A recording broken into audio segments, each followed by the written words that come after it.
അളവിലും തൂക്കത്തിലും മായം കാണിക്കുക, അതേപോലെ തന്നെ തൂക്കിക്കൊടുക്കുമ്പോൾ അതിൽ കുറവ് വരുത്തുക, ഇങ്ങോട്ട് വാങ്ങുമ്പോൾ അളവ് കൂട്ടി വാങ്ങുക തുടങ്ങിയ അക്രമങ്ങളായിരുന്നു. ചില ജനങ്ങൾക്ക് ഏറ്റവും കൂടുതൽ എളുപ്പത്തിൽ പണക്കാരനാകാൻ ആവശ്യവും അതാണല്ലോ. സത്യസന്ധമായ ബിസിനസ്സിലൂടെ, സത്യസന്ധമായ ഏർപ്പാടിലൂടെ അതിന് നിശ്ചയിക്കപ്പെട്ട ഒരു വിഹിതം മാത്രമേ ലാഭമായി കിട്ടുകയുള്ളൂ. അപ്പോൾ സമയം പിടിക്കും പച്ച പിടിക്കാൻ. പക്ഷെ പെട്ടെന്ന് ലാഭം കൊയ്യണം, പെട്ടെന്ന് പണക്കാരനാകണം എന്ന ഒരാഗ്രഹം ഉണ്ടാകുമ്പോൾ ആ ആഗ്രഹം സഫലീകരിക്കാൻ പാകത്തിൽ അവരെന്തും ചെയ്യും. ഇങ്ങനത്തെ ഒരു ജനതയായിരുന്നു ശുഐബ് പ്രവാചകന്റെ നാട്ടിലെ ആളുകൾ. അപ്പോൾ അവരിലേക്ക് ഇറങ്ങിച്ചെന്നുകൊണ്ട് പറയാണ്, അവരുടെ ത്രാസ് പിടിച്ചുകൊണ്ട് പറയുന്നത് പോലെ, മേലിൽ ഇത് ചെയ്യാൻ പാടില്ല, അളവിലും തൂക്കത്തിലും കൃത്രിമം കാണിക്കാൻ പാടില്ല. നിങ്ങൾ തൂക്കി വാങ്ങുമ്പോൾ ഒരളവും തൂക്കിക്കൊടുക്കുമ്പോൾ മറ്റൊരളവും. ഖുർആൻ മറ്റൊരു സ്ഥലത്ത് പറഞ്ഞല്ലോ, വൈലുൻ ലിൽ മുത്തഫിഫീൻ അല്ലദീന ഇദ ഖിതാലു അലന്നാസി യസ്തൗഫൂൻ വഇദാ കാലൂഹും വസനൂഹും യുഖ്സിറൂൻ. ഖുർആൻ അവസാന ഭാഗത്ത് പറയും, വൈലുൻ, നാശമായ നാശം മുഴുവൻ, ലിൽ മുത്തഫിഫീൻ, മുത്തഫിഫീങ്ങൾക്കാണ്. ആരാണ് ഈ മുത്തഫിഫ്? അല്ലദീന ഇദ ഖിതാലു അലന്നാസ്, ജനങ്ങൾക്ക് അവർ എന്തെങ്കിലും അളന്നോ തൂക്കിയോ കൊടുക്കുമ്പോൾ,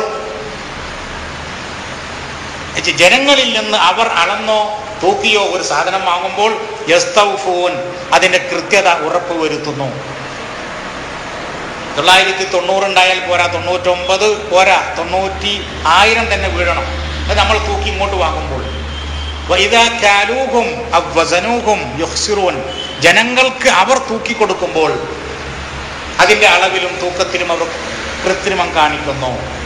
ഉണ്ടോ? മനസാക്ഷിയുടെ ഉള്ളിങ്ങോട്ട് പുറത്തേക്ക് എടുത്തിട്ടാണ് പറയുന്നത്.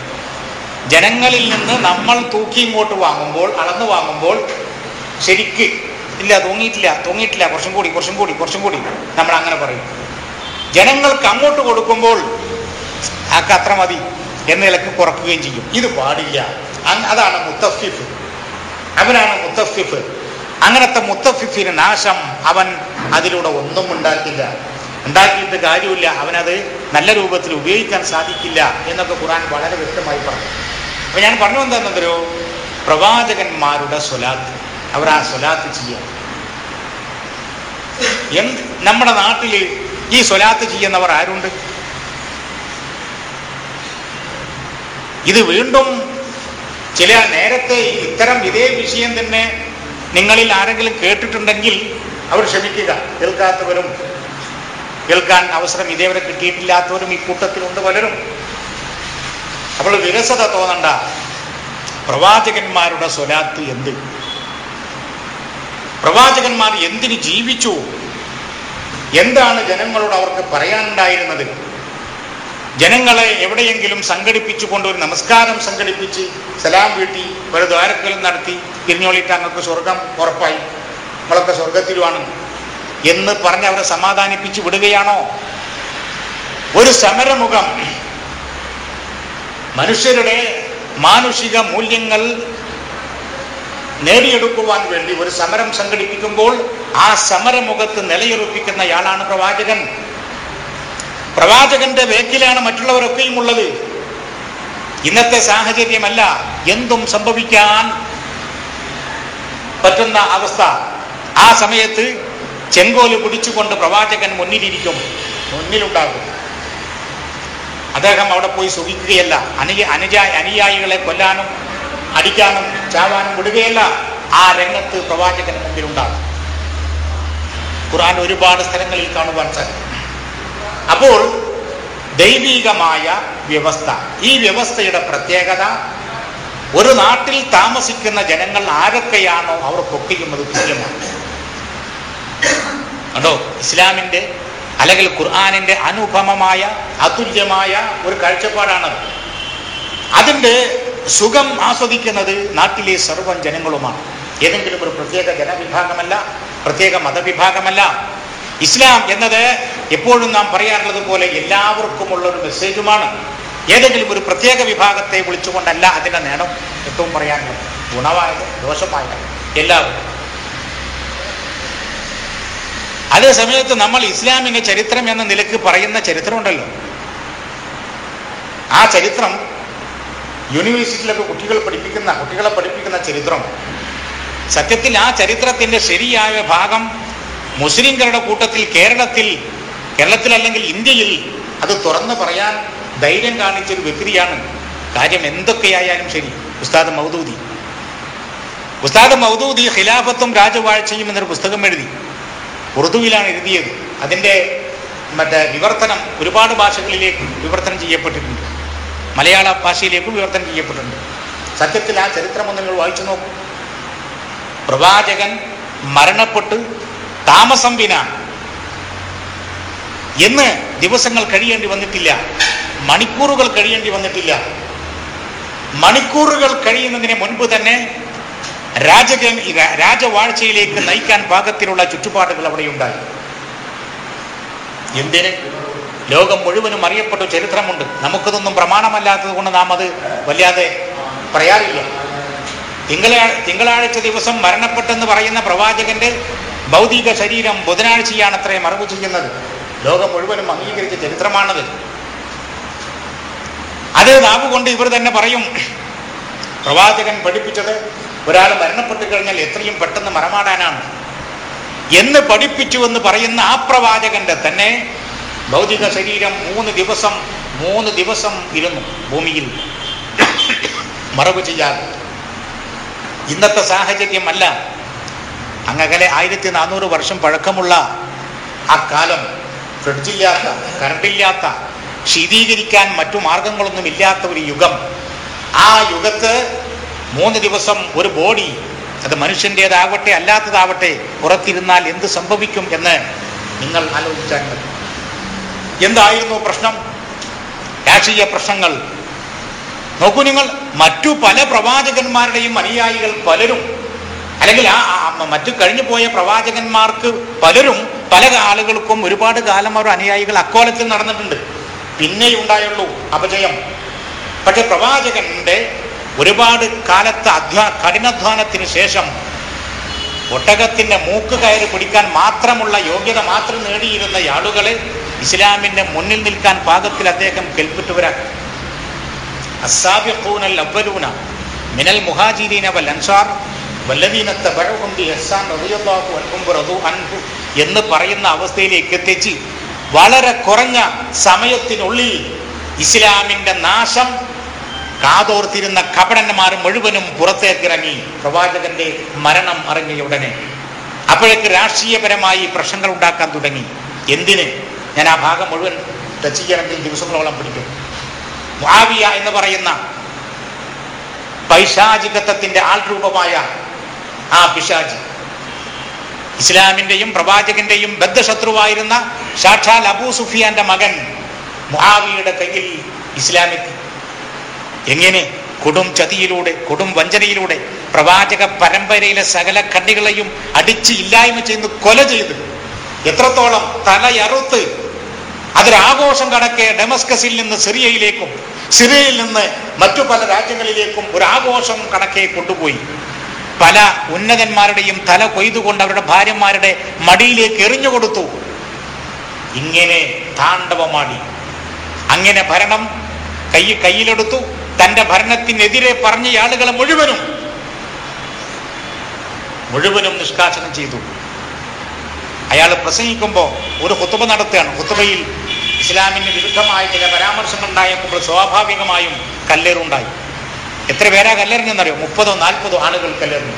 ഉടനെ ഉത്തരവ് വാതിൽ മുഴുവനും അടക്കാൻ, ഒരൊറ്റ ഡോറ് തുറന്നിടാതെ മുഴുവനും അടച്ചു കൂട്ടാൻ ഉത്തരവ്.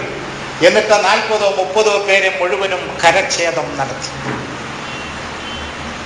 നോക്കൂ നിങ്ങൾ, ഇതൊക്കെ സത്യത്തിൽ സുന്നത്ത് ജമാഅത്തിന്റെ ഗ്രന്ഥങ്ങളായ ഇസ്തിആബ്, തബരി, അതേപോലെ തന്നെ മിൻഹാജ് തുടങ്ങിയ സകല ഗ്രന്ഥങ്ങളിലും നേരത്തെ പറയപ്പെട്ടതാണ്. അത് പുള്ളി എന്താ ചെയ്തത്? അതൊന്നും കൊണ്ടും മലയാളത്തിലേക്ക് കൊണ്ടുപോകും അല്ലെങ്കിൽ ഉറുദുവിലേക്ക് കൊണ്ടുവന്നു മാത്രമേ ഉള്ളൂ. പഴയ ഗ്രന്ഥങ്ങൾ ഇതൊന്നും മുസ്ലിംമാർ പൊതുവെ പറയാറില്ല. മുസ്ലിംമാർ ഈ ഗ്രന്ഥമൊക്കെ കാണിപ്പോ ഈ പറഞ്ഞ ഗ്രന്ഥങ്ങളൊക്കെ ഇവർ കണ്ടിട്ടുണ്ട്. പക്ഷെ ഒരൊറ്റ കുട്ടി ഈ പറഞ്ഞ ഗ്രന്ഥങ്ങളുടെ പേര് പോലും പറയാൻ ആഗ്രഹിക്കാറില്ല. കാരണം ഒരാളെങ്കിലും അത് തുറന്നു നോക്കിയാൽ ഇതൊക്കെ അതിൽ കാണും. ഞാൻ പറഞ്ഞത് എന്താണെന്നറിയോ? പ്രവാചകൻ പാടുപെട്ട് വളരെ കഷ്ടപ്പെട്ട് ഇസ്ലാമിന്റെ യഥാർത്ഥ മുഖം ജനങ്ങളുടെ മുന്നിൽ വരച്ചു കാണിച്ചു കൊടുത്തു. എന്നിട്ട് ഖുർആനിന്റെ സൂക്തങ്ങൾ അവരെ അറിയിച്ചു, ദൈവത്തിന്റെ മാർഗം നിങ്ങൾക്ക് പുൽകണോ, ഇത് മാത്രമാണ് സ്വീകരിക്കേണ്ടത്, ഇതിനപ്പുറത്തേക്ക് നിങ്ങൾ തിരിയാൻ പാടില്ല എന്നൊക്കെ വരച്ച് കൃത്യമായി കാണിച്ചു കൊടുത്തു. പക്ഷേ ഫലം എന്താ ഫലമുണ്ടായത്?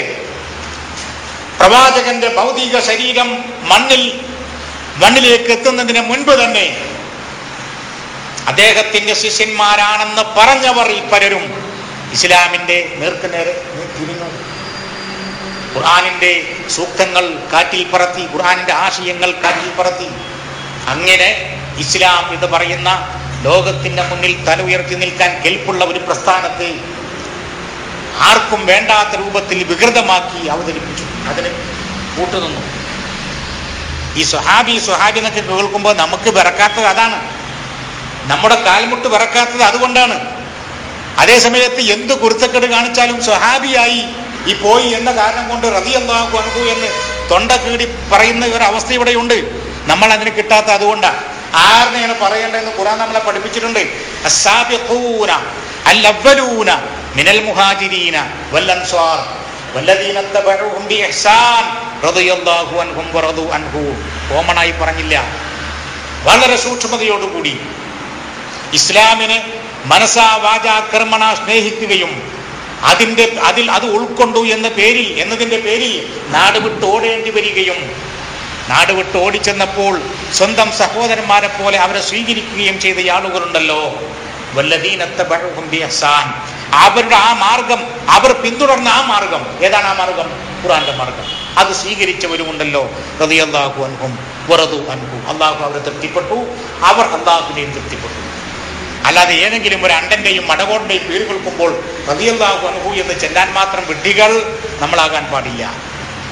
ഈ പറഞ്ഞ സുന്നത്ത് ജമാഅത്തിന്റെ ഗ്രന്ഥങ്ങളിൽ പറയുന്നു, പണ്ഡിതന്മാരിൽ വലിയൊരു വിഭാഗം ഏകോപിച്ച് അഭിപ്രായപ്പെടുന്നു എന്ത്? മുആവിയുടെ പേര് കേൾക്കുമ്പോൾ ലഅനത്തുല്ലാഹി അലൈഹി എന്ന് ചെല്ലണം എന്ന്.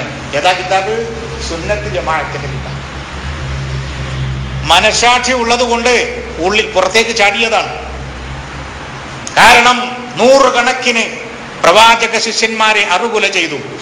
പ്രവാചകന്റെ പേരമക്കളെ കൊല ചെയ്തു. അവരുടെ തലയെടുത്ത് അറുത്തുകൊണ്ട് ആഘോഷം നടത്തി.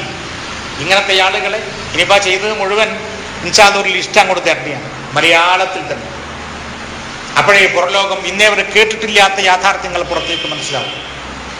ഒരു അളവ് എന്നിട്ട് പിന്നെ ഒരു കുമ്പസാരം നടത്തുകയാണ്. അങ്ങനെ പിൽക്കാലത്ത് ചില ആളുകൾ പാസ്സാക്കി. ഇതൊക്കെ ഇവരെന്നെയാണല്ലോ പാസ്സാക്കി. എന്താ പാസ്സാക്കിയത്?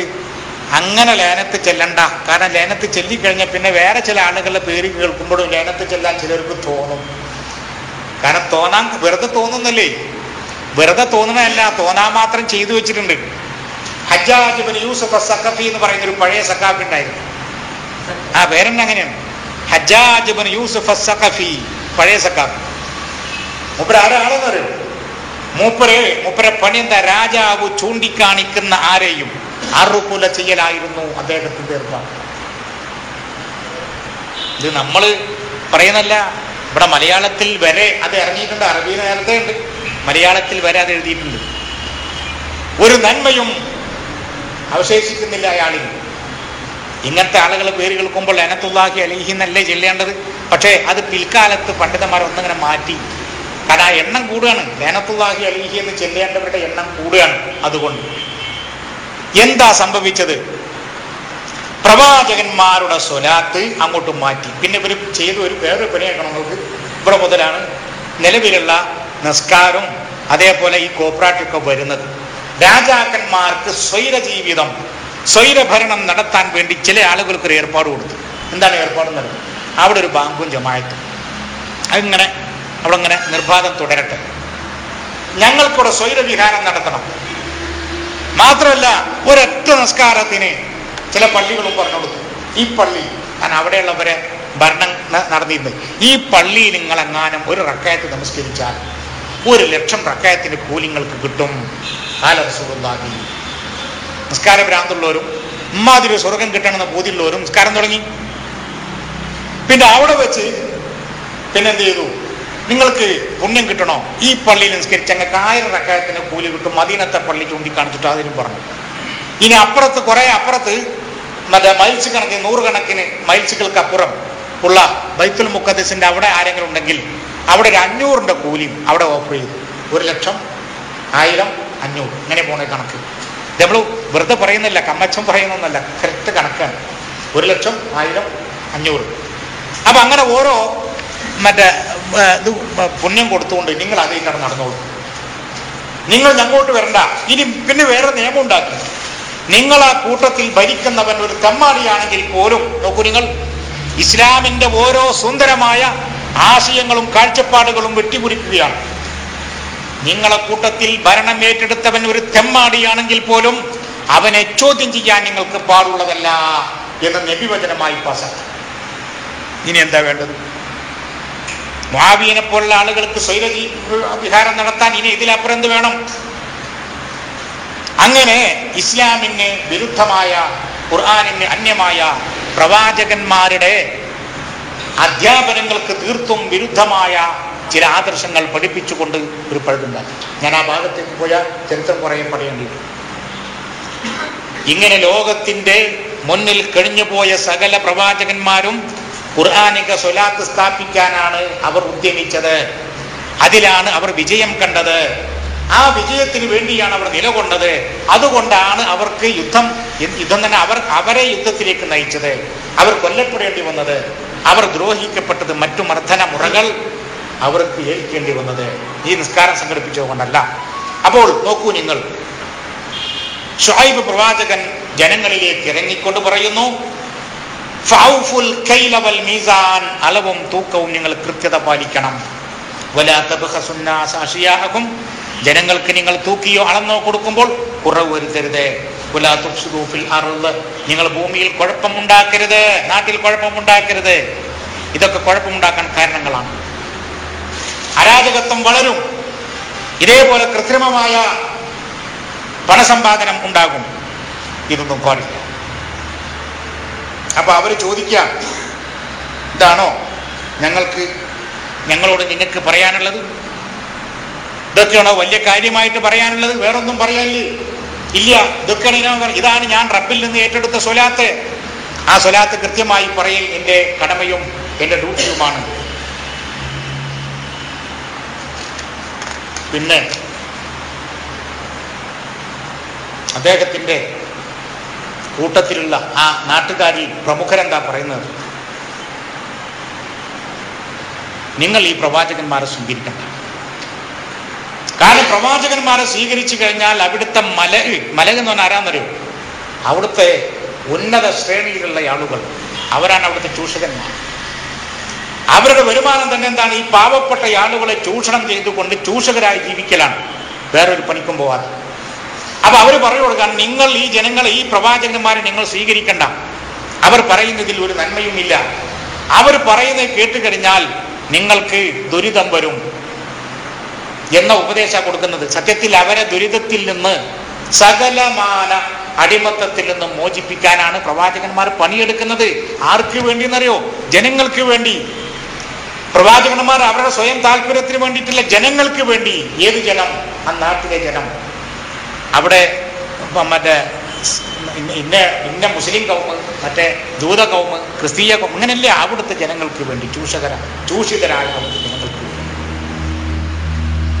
ഇനി പ്രവാചകന്മാർ ഇവിടൊക്കെ ചില പ്രശ്നങ്ങൾ ഉണ്ടാക്കിയെടുത്ത് എവിടെയെന്നല്ലോ,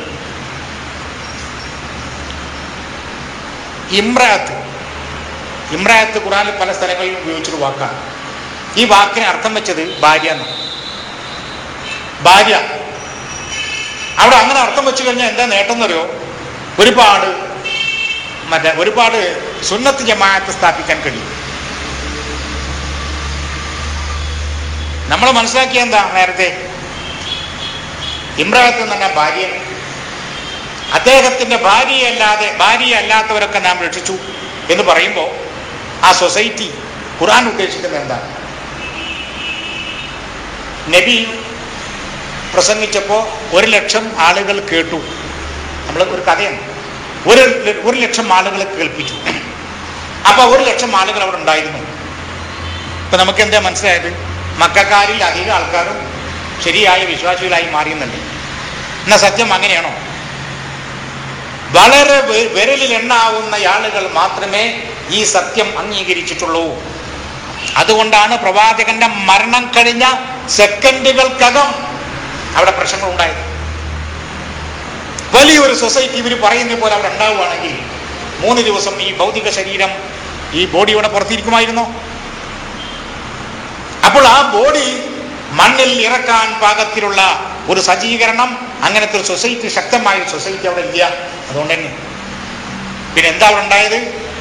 ഉണ്ട് വളരെ വിരലിലെണ്ണാവുന്ന ആളുകൾ, അതിനേക്കാളും അപ്പുറം ശത്രുക്കൾ, ഇസ്ലാമിന്റെ നാശം കാതോർത്തും അത് പ്രതീക്ഷിച്ചും ഇരിക്കുന്ന ആളുകൾ അവിടെയുണ്ട്. അപ്പൊ പ്രവാചകൻ, ഇപ്പൊ നൂഹ് പ്രവാചകനെയും അതേപോലെ തന്നെ വേറെ ചില പ്രവാചകനും എന്താ അർത്ഥം? അങ്ങനെ ലൂത്തിനെയും ഭാര്യ ഒഴിച്ചുള്ള കുടുംബാംഗങ്ങളെയും ഞാൻ രക്ഷപ്പെടുത്തി, ഭാര്യ നാശത്തിൽ അകപ്പെട്ടു. എന്താ അർത്ഥം വെച്ചത്? നൂഹിനെ നാം രക്ഷപ്പെടുത്തി, വഅഹ്ലഹു അദ്ദേഹത്തിന്റെ കുടുംബക്കാരെയും, ഇല്ലംറഅതഹു അദ്ദേഹത്തിന്റെ ഭാര്യയെ അല്ലാതെ ഭാര്യയെ രക്ഷപ്പെടുത്തിയില്ല. ഏതാണ് ഈ ഭാര്യ? ഏതാണ് ഈ അഖില്? നൂഹിന്റെ അഖില് എന്ന് പറയുന്നത് അദ്ദേഹത്തിന്റെ എളാപ്പ മൂത്താപ്പ മക്കളോ ഉമ്മയും ബാപ്പിയോ അല്ല, മറിച്ച് അദ്ദേഹത്തിന്റെ ആദർശ ബന്ധുക്കളാണ്. അദ്ദേഹത്തിന്റെ ആദർശത്തിൽ ആകർഷകരായിട്ടുള്ള ആളുകൾ, അനുയായികളാണ്.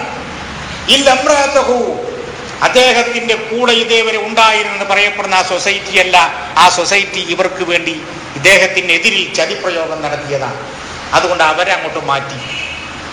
അദ്ദേഹത്തെയും അദ്ദേഹത്തിന്റെ ഈ ആശയം അംഗീകരിച്ച ഒറിജിനൽ അദ്ദേഹത്തിന്റെ അനുയായികളെയും രക്ഷപ്പെടുത്തി. ഇങ്ങനെ അപ്പോഴാണ് പരിഭാഷയുടെ ആവശ്യവും അതിന്റെ അപേക്ഷിതമൊക്കെ വരുന്നത്. അപ്പോഴാണ് ഇങ്ങനെ എവിടെയൊക്കെ എന്തൊക്കെ ചെയ്യാൻ പറ്റും അവിടെയൊക്കെ അങ്ങനെയൊക്കെ ചെയ്തു വെച്ചു. എന്നിട്ടും സൂര്യപ്രകാശം പോലെ ഈ വെളിച്ചം വരുന്നത് ഇത് ദൈവികമായതുകൊണ്ടാണ്, ദൈവത്തിൻ്റെതായതുകൊണ്ടാണ്. മറ്റു വല്ലതുമാണെങ്കിലുണ്ടല്ലോ നൂറ്റാണ്ടുകളായി ഇതിൻ്റെ മേൽ മണ്ണിങ്ങനെ ഇട്ടുകൊണ്ടിരിക്കുക, നശിച്ചുപോയനെ. പക്ഷെ ദൈവികമായതുകൊണ്ട് എത്ര മണ്ണിടപ്പെട്ടാലും അതിങ്ങനെ മുളച്ചു പൊന്തുകയാണ്. അത് വളം ഇട്ട് കൊടുത്താലും ഇല്ലെങ്കിലും അത് പൊന്തും. പക്ഷേ പണിയെടുക്കേണ്ടുന്ന ബാധ്യത നമുക്ക് പണിയെടുക്കണം, അതൊരു ബാധ്യത. മുളപ്പിക്കാൻ പഠിച്ചോ മുളപ്പിച്ചു. അപ്പൊ സുഹൃത്തുക്കളെ, ലൂത്ത് പ്രവാചകനെ അദ്ദേഹത്തിന് ജനതയിലേക്ക് പറഞ്ഞയച്ചു. ഇവിടെയും കുറച്ച് പറയാൻ അദ്ദേഹം പറഞ്ഞു,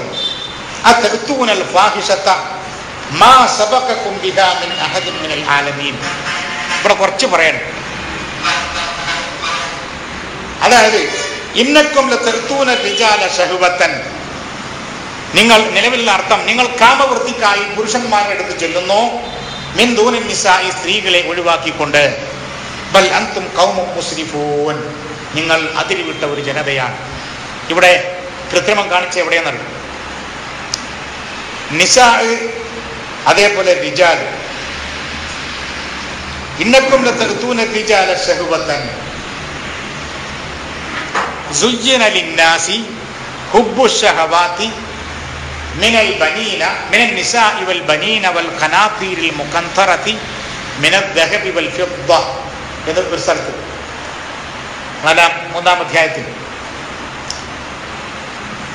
സമൂഹത്തിലെ കരുത്തും ശക്തിയുമുള്ള ആളുകളെ അടക്കി ഭരിക്കുക എന്നത് നിങ്ങളിൽ പലർക്കും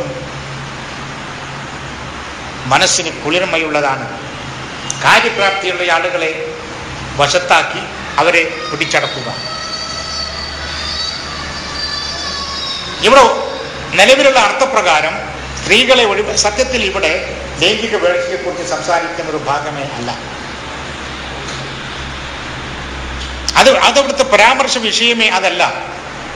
നിസാ എന്ന് പറയുന്നത് ദുർബലരാണ്. എന്ത് ദൗർബല്യം? ശാരീരികമായി, സാമ്പത്തികമായി, ബുദ്ധിപരമായി ഈ അവശതയെല്ലാം ഇവിടെ ഉദ്ദേശിക്കപ്പെടും. ഇത് മനസ്സിലാവാൻ നാം ചെല്ലേണ്ടത് സൂറത്തുൻ നിസായിലേക്ക് 4-ാം അധ്യായം തുടക്കം മുതൽ തന്നെ എടുക്കും. യാ അയ്യുഹന്നാസ് ഇത്തഖുല്ലാഹ് അല്ലദീ ഖലഖക്കും മിൻ നഫ്സിൻ വാഹിദ വഖലഖ മിൻഹാ സൗജഹാ വബത്ത മിൻഹുമാ റിജാലൻ കസീറൻ വനിസാഅ വത്തഖുല്ലാഹ അല്ലദീ തസാഅലൂന ബിഹി വൽ അർഹാം ഇന്നല്ലാഹ കാന അലൈക്കും റഖീബാ. ഓ മനുഷ്യരെ, നിങ്ങൾ ദൈവിക വ്യവസ്ഥയെ സൂക്ഷിച്ചുകൊണ്ട് ജീവിക്കുക. എങ്ങനത്തെ ദൈവം? അല്ലദീ ഖലഖക്കും മിൻ നഫ്സിൻ വാഹിദ വഖലഖ മിൻഹാ സൗജഹാ. ഒരേ സത്തയിൽ നിന്ന് നിങ്ങളെ സൃഷ്ടിച്ചെടുക്കുകയും അതേ സത്തയിൽ നിന്ന് അതിൻ്റെ ഇണതുണയെ വാർത്തെടുക്കുകയും ചെയ്ത ദൈവം തമ്പുരാന്റെ നിയമാവലികൾ സൂക്ഷിച്ചും ശ്രദ്ധിച്ചും ജീവിക്കുക. الذي خلقكم من نفس واحدة وخلق منها زوجها وبث منهما رجالا كثيرا ونساء. നിങ്ങളുടെ കൂട്ടത്തിൽ ശക്തരും അശക്തരുമുണ്ട്. നിങ്ങളുടെ കൂട്ടത്തിൽ എല്ലാവരും ശക്തരല്ല, എല്ലാവരും അശക്തരുമല്ല. ഇന്നല്ലാഹ കാന അലൈക്കും റഖീബാ. അല്ലാഹു നിങ്ങളെ നിരീക്ഷിച്ചു കൊണ്ടിരിക്കുന്നു. എന്നിട്ട് നമ്മളെ ഏൽപ്പിക്കുകയാണ് ഒരു ഉത്തരവാദിത്വം. അതിനുശേഷം യതീമുകളെ കുറിച്ച് സംസാരിച്ചു. എന്താ യതീം? നോക്കാൻ ആളില്ലാത്തവർ.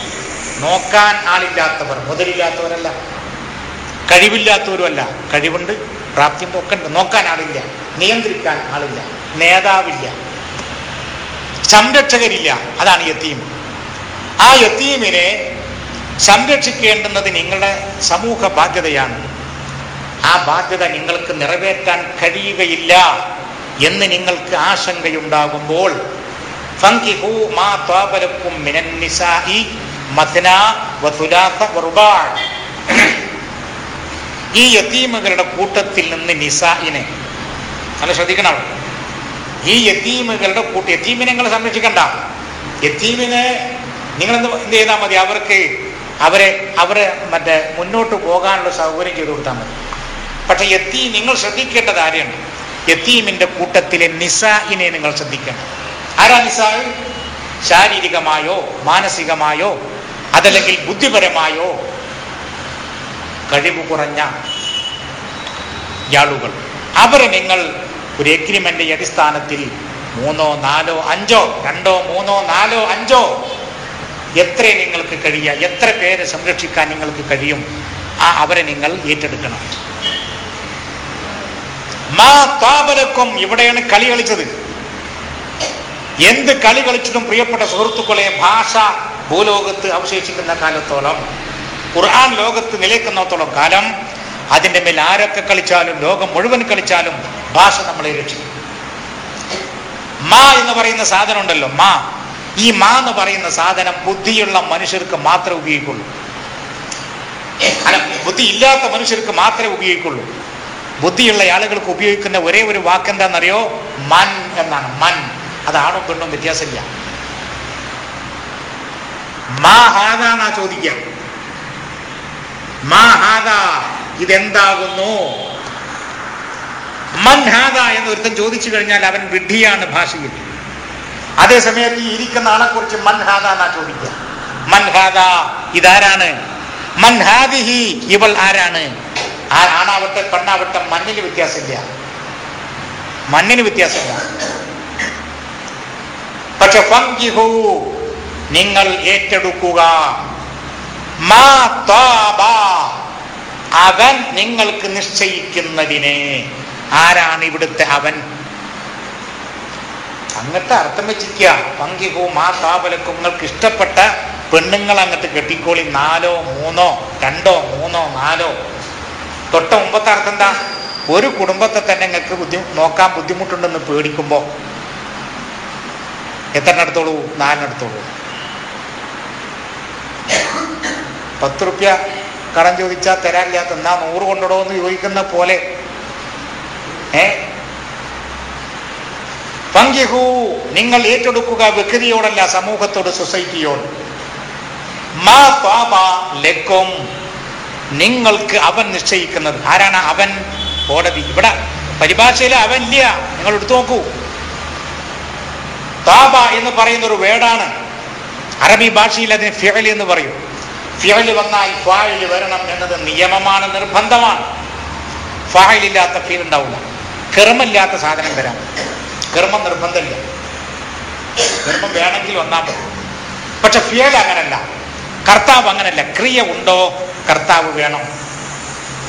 അപ്പോൾ ഫഅല എന്ന് പറഞ്ഞാൽ അവൻ പ്രവർത്തിച്ചു, അല്ലെങ്കിൽ അലിമ എന്ന് പറഞ്ഞാൽ അവൻ മനസ്സിലാക്കി, ഫതഹ എന്ന് പറഞ്ഞാൽ അവൻ തുറന്നു. ഇവിടെ അവൻ വേണം, നിർബന്ധമാണ്. ഇതേപോലെ താബ യതീബു തീബൻ അല്ലെങ്കിൽ ത്വയ്ബൻ, ഈ ഇവിടുത്തെ ഈ താബക്ക് എന്ത് വേണം? ഫായില് വേണം, കർത്താവ് വേണം. ഇവിടെ കർത്താവില്ല. നിലവിലുള്ള അർത്ഥപ്രകാരം എന്താ അറിയോ? ഫങ്കിഹു മാ ത്വാബലക്കും മിനൻ നിസാഇ, പെണ്ണുങ്ങളുടെ കൂട്ടത്തിൽ നിന്ന് നിങ്ങൾക്ക് ഇഷ്ടപ്പെട്ടവരെ നിങ്ങൾ കല്യാണം കഴിച്ചുകൊള്ളൂ. മസ്നാ വ സുലാസ വ റുബാഅ, 2 3 4. അങ്ങനെയല്ല, 2 3 4 ഇങ്ങനെ തന്നെ അർത്ഥമാക്കണം നിലവിലുള്ള ഇവരുടെ ശൈലി വെച്ച്. പക്ഷെ ഇവരത് മറച്ചു വെക്കുക. മസ്ന എന്ന് പറഞ്ഞാൽ 2 എന്ന അർത്ഥം ലോകത്തില്ല സുഹൃത്തുക്കളെ. ഏതെങ്കിലും ഒരു ഭാഷ എടുത്തിട്ട് നിങ്ങൾ ഒന്ന് കൊണ്ടുവരും. മസ്ന എന്ന് പറഞ്ഞാൽ 2 ഇല്ല, 2. അപ്പോഴാണ് ഖുർആൻ പറയുന്നത് ശരിയാവുള്ളൂ. നിങ്ങൾക്ക് 2 പേരെ ഏറ്റെടുക്കാൻ കഴിയോ? അങ്ങനെ തുലാത്ത 3 പേരെ ഏറ്റെടുക്കാൻ കഴിയോ? 4 പേരെ ഏറ്റെടുക്കാൻ കഴിയോ? അപ്പോ സൊസൈറ്റിയോട് ഖുർആൻ പറയുന്നു, ഇവിടെ കുറച്ച് യതീമുകളുണ്ട്. യതീം എന്ന് പറഞ്ഞാൽ അവനക്ക് ഉണ്ടാവാതിരുന്നോളുന്നുണ്ടോ? വേണ്ട, അവനക്ക് മുതലുണ്ടാകാം. യതീമാകാൻ ഉള്ള ക്വാളിഫിക്കേഷൻ അല്ല മുതലില്ലാതിരിക്കുക എന്നത്. യതീമാവാതിരിക്കാനുള്ള ക്വാളിഫിക്കേഷനും അല്ല മുതൽ ഉണ്ടാവാതിരിക്കുക. വലാത്തൽക്കുലു അംവാലൽ യതാമ, യതീമിന്റെ മുതൽ നിങ്ങൾ തിന്നരുത് എന്ന് പറഞ്ഞല്ലോ. അപ്പൊ യതീമിന് മുതലുണ്ടാവാം. വലാ തഖറബൂ അംവാലൽ യതാമ, യതീമിന്റെ മുതലിനോട് നല്ല രൂപത്തിലില്ലാതെ നിങ്ങൾ സമീപിക്കരുതെന്ന് പറഞ്ഞല്ലോ. മുതലുണ്ടാകാം. പക്ഷെ യതീമിന്റെ കൂട്ടത്തിലെ നിസാഇനെ, നിസ ആരാണ്? ആണും പെണ്ണുമായ, ഭൗതികമായോ മറ്റ് ശാരീരികമായോ അവശത അനുഭവിക്കുന്ന, കാര്യപ്രാപ്തിയില്ലാത്ത, റിജാലല്ലാത്ത ആളുകളെ നിങ്ങൾ ഏറ്റെടുക്കണം. 2 3 4 ഇത് ഫുൾ സ്റ്റോപ്പല്ല, ഫുൾ സ്റ്റോപ്പല്ല, കോമയാണ്. ഇനി അങ്ങോട്ട് ഇത്രയാണ് നിങ്ങൾക്ക്. ഇവര് അർത്ഥം വെച്ച അടിസ്ഥാനത്തിൽ 2 3 കാര്യങ്ങൾ ചോദിക്കണം. 1, മ എന്ന് പറഞ്ഞ ഇത് അങ്ങനെ പറയാൻ പാടില്ല, പെണ്ണിനെയാണ് ഉദ്ദേശമെങ്കിൽ മൻ എന്ന് പറയും. 2, മ ഇവിടെ ഒരു വിഭാഗത്തിന്റെ പട്ടിണി മാറ്റലാണ് ഉദ്ദേശമെങ്കിൽ നിങ്ങൾക്ക് ഇഷ്ടപ്പെട്ട സൗന്ദര്യം നോക്കാൻ പറ്റുമോ? ഇവിടെ മനസ്സിലാവുന്നുണ്ടോ പറയുന്നത്? നിങ്ങൾക്ക് ഇവിടെ പട്ടിണി കിടക്കുന്നവരെ പട്ടിണി മാറ്റലാണ് ഇവിടുത്തെ ലക്ഷ്യം. അതിന് ഇവരുടെ അങ്ങോട്ട് കെട്ടിക്കൊണ്ടിരുമ്പോ സൗന്ദര്യത്തിനുള്ള പ്രസക്തി എവിടെ? ഇവര് അർത്ഥം വെച്ചതനുസരിച്ച് ഫങ്കിഹും മാ ത്വാബലക്കും, നിങ്ങൾക്ക് നന്നായി തോന്നുന്നവരെ, ഞാൻ നല്ല ഉഷാറായിട്ട് നിങ്ങൾക്ക് ബോധ്യം, നിങ്ങൾക്ക് ഇങ്ങനെ എന്താ പറയാ, എന്തൊക്കെ പറയാ നിങ്ങൾ ആലോചിച്ചാൽ മതി. നല്ല സാധനത്തിന് നിങ്ങൾ നോക്കി കെട്ടിക്കൊള്ളുന്ന അവരർത്ഥം വെക്കുന്നത്. പട്ടിണി മാറ്റുന്നിടത്ത് എവിടെ നല്ല സാധനത്തിന്റെ പ്രസക്തി എവിടെ നുണ പറഞ്ഞ എങ്ങനെ? അപ്പോ അതേപോലെ ഇങ്ങോട്ടും വരും നിങ്ങൾ. ഇവിടുത്തെ നിസായിന്റെ എങ്ങോട്ട് വരും? ലൂത്ത് പ്രവാചകൻ ജനങ്ങളിലേക്ക് ഇറങ്ങി തിരിച്ചുകൊണ്ട് പറഞ്ഞു, ഇന്നക്കും നിങ്ങളുടെ കൂട്ടത്തിലെ കാര്യപ്രാപ്തിയുള്ളവരെ നിങ്ങൾ അടക്കി ഭരിക്കുവാനും അവരെ കൈവശത്താക്കിക്കൊണ്ട് ഈ പാവപ്പെട്ട ആളുകളെ നിങ്ങൾ അവഗണിച്ചുകൊണ്ട് നിങ്ങൾ നീങ്ങാണ്. സത്യത്തിൽ നിങ്ങൾ ആരെ ശ്രദ്ധിക്കേണ്ടത്? നിങ്ങൾ ശ്രദ്ധിക്കേണ്ടത് ആരെയായിരുന്നു? യഥാർത്ഥത്തിൽ ഈ പാവപ്പെട്ടവരെയായിരുന്നു. ഇന്നും നമ്മുടെ നാട്ടിലുണ്ടല്ലോ, ഒരു VIP-കാരൻ്റെ വീട്ടിൽ കല്യാണം ഉണ്ടാവുമ്പോൾ ആരെ ക്ഷണിക്കുക? VIP-കളെ ക്ഷണിക്കും. ഇനി മറ്റുള്ളവരെ പേരിന് വേണ്ടി ക്ഷണിച്ചാൽ തന്നെ അവർക്ക് ഫുഡ് വേറെ അല്ലേ? ഇത് ഇന്നും നിലനിൽക്കുന്ന ഒരു അപജയമാണ്. മനുഷ്യരെ വ്യത്യസ്ത 2 തരം പൗരന്മാരായി കാണുക എന്നത് ഇസ്ലാം ഒരിക്കലും അനുവദിക്കാത്ത, നീതി ഒരിക്കലും അംഗീകരിക്കാത്ത, മനസാക്ഷി ഒരിക്കലും അംഗീകരിക്കാത്ത വികാരമാണ്. അപ്പൊ അതുകൊണ്ട് ഓ ജനതയെ, നിങ്ങൾ നിങ്ങളുടെ കൂട്ടത്തിലെ അവശത അനുഭവിക്കുന്ന ആളുകളെ ആയിരുന്നു നിങ്ങൾ ഗൗനിക്കേണ്ടിയിരുന്നത്. അവരെ നിങ്ങൾ അവഗണിച്ചുകൊണ്ട് നിങ്ങളുടെ കൂട്ടത്തിലെ കാര്യപ്രാപ്തിയുള്ളവരുടെ കൂടെ നിങ്ങൾ പോകുന്നു. അവരെ പിടിച്ചടക്കാനും അവരെ നിങ്ങളെ സ്വയം കീശയിലാക്കാനും ശ്രമിക്കുന്നു. ഇതൊരു വലിയ മോശമായ ഒരു ഏർപ്പാടാണ്. അതുകൊണ്ട് നിങ്ങൾ ഇവരിലേക്ക് തിരിയണം. ഈ പാവപ്പെട്ടവരെ സംരക്ഷിക്കാൻ, അവരെ ഒരു കരയിലെത്തിക്കാൻ നിങ്ങൾ ശ്രമിക്കണം. ഇതാണ് പ്രവാചകൻ. കണ്ടോ, ഓരോ പ്രവാചകനും അദ്ദേഹത്തിന്റെ ജനതയിലേക്ക് ഇറങ്ങിച്ചെന്നുകൊണ്ട് സ്വലാത്ത് നിർവഹിക്കാൻ. അപ്പോൾ ക്രിയാത്മകമായി മനുഷ്യന്റെ പ്രവർത്തനത്തിലൂടെ രാജ്യത്ത് വരേണ്ടുന്ന ഒരു കാര്യത്തെ ഏതെങ്കിലും ഒരു മൂലയിൽ ഇരുന്നോ നിന്നോ ചൊല്ലിത്തീർക്കുന്ന അവസ്ഥയിലേക്ക് തരം താഴ്ത്തി കൊണ്ടുവന്നു. ഫലം ഉണ്ടായി, ഇല്ല എന്ന് പറയാൻ പാടില്ല. ഫലം ഉണ്ടായത് ഇസ്ലാമിന്റെ സുന്ദര മുഖത്തിന് മങ്ങലേൽപ്പിക്കുകയുണ്ടായി. ഇതന്നെ ഒരു പേടി നിങ്ങൾ പേടിക്കേണ്ട. ഇസ്ലാമിൽ ഇങ്ങനെ സോപ്പിട്ടിട്ട് സ്വർഗത്തിൽ കടത്താനുള്ള ഒരാചാരവും പടച്ചോൻ പഠിപ്പിച്ചിട്ടില്ല. ധൈര്യസമേതം നിങ്ങൾ ഉൾക്കൊണ്ടോളൂ, അത് പറഞ്ഞോളൂ, പറയാൻ പറ്റുന്നിടത്ത്. ബഹളം വേണ്ട. ആവശ്യമായ സ്വരത്തിലും ആവശ്യമായ സന്ദർഭത്തിലും. പടച്ചോൻ അങ്ങനെ സോപ്പിട്ടാൽ നമ്മുടെ വശത്താകുന്നൊരു സാധനവുമല്ല. നമ്മൾ ഒരു രാജാവിന്റെ മുന്നിൽ ചെന്ന് നിന്നിട്ട് പറയാം, രാജാവേ നിങ്ങൾ വലിയ ആളാ, ഭയങ്കര ആളാ, വലിയ ആളാ. ഒരു ഇത്തിരി ഉളുപ്പ് ആ രാജാവിനുണ്ടെങ്കിൽ മുഖത്തടിക്കും, പോയി പണിയോക്കണം.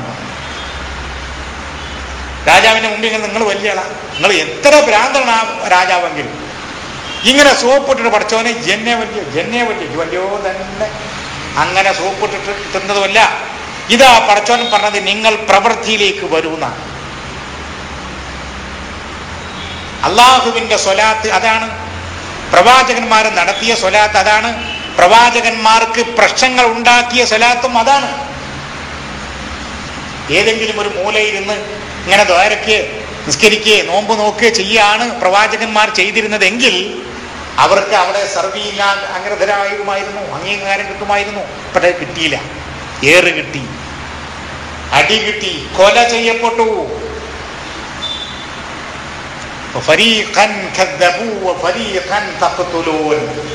ഒരു വിഭാഗം ജനങ്ങളെ അവർ കൊന്നുകളഞ്ഞു, ഒരു വിഭാഗം ആളുകളെ അവർ വ്യാജന്മാരാക്കി കളഞ്ഞു, കള്ളവാദികളാക്കി കഴിഞ്ഞു. ഒരു വിഭാഗം ആളുകളെ നിങ്ങൾ കൊന്നുകൊണ്ടിരിക്കുന്നു. ഇത് നിങ്ങൾ സത്യസന്ധരാണെങ്കിൽ ഇങ്ങനെ ചെയ്യൂ. ആ പ്രവാചകന്മാർ ഇപ്പറഞ്ഞ പരിപാടിയായിരുന്നു ചെയ്തിരുന്നെങ്കിൽ ഇതൊക്കെ ഏൽക്കേണ്ടി വരുമായിരുന്നോ? അല്ല, അവർ ജനങ്ങളിലേക്ക് ഇറങ്ങി. ജനങ്ങളിലെ കുറ്റവാസനക്കെതിരെ, അക്രമങ്ങൾക്കെതിരെ, അരാജകത്വത്തിനെതിരെ, സ്വേച്ഛാധിപത്യത്തിനെതിരെ അവർ വാളും. എന്താ വാള്? വേദഗ്രന്ഥം എന്ന വാള്. അവരുടെ ജിഹ്വയായ ആ വേദഗ്രന്ഥത്തിന്റെ ആദർശങ്ങൾ അവരുടെ നാവിലൂടെ പുറത്തേക്ക് സഹിക്കാൻ കഴിഞ്ഞില്ല. ഇരുട്ടിന്റെ വക്താക്കൾക്ക് സഹിക്കാൻ കഴിഞ്ഞില്ല. അതുകൊണ്ട് തന്നെ പ്രവാചകന്മാർ നീങ്ങി. ഇന്നും പ്രിയപ്പെട്ട സുഹൃത്തുക്കളെ, ഈ രാജ്യത്തിന്റെ ആവശ്യം പ്രവാചകന്മാർ മുന്നോട്ട് വെച്ച സ്വലാത്താണ്, ഖുർആനിലെ സ്വലാത്ത്. ആ സ്വലാത്തിന്റെ അഭാവമാണ് ഇന്ന് നാം കാണുന്നത്. നിർബന്ധ സാഹചര്യത്തിലെങ്കിലും ഖുർആനിന്റെ സ്വലാത്തിലേക്ക് തിരിച്ചു പോയാൽ മാത്രമേ ഇവിടെ നിലനിൽക്കാൻ കഴിയുള്ളൂ. സംശയം വേണ്ട.